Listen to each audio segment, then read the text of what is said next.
декабре 2015 года Сибайским городским судом рассмотрено уголовное дело в отношении ранее несудимой жительницы города Сибай по части 1 статьи 306 Уголовного кодекса Российской Федерации за заведомо ложный донос о совершении преступления.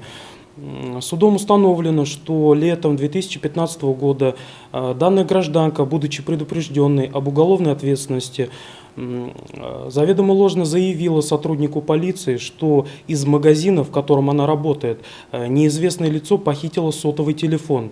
При этом, зная, что данный телефон не похищен, а продан ею покупателю, и денежные средства от продажи она не провела через программу учета.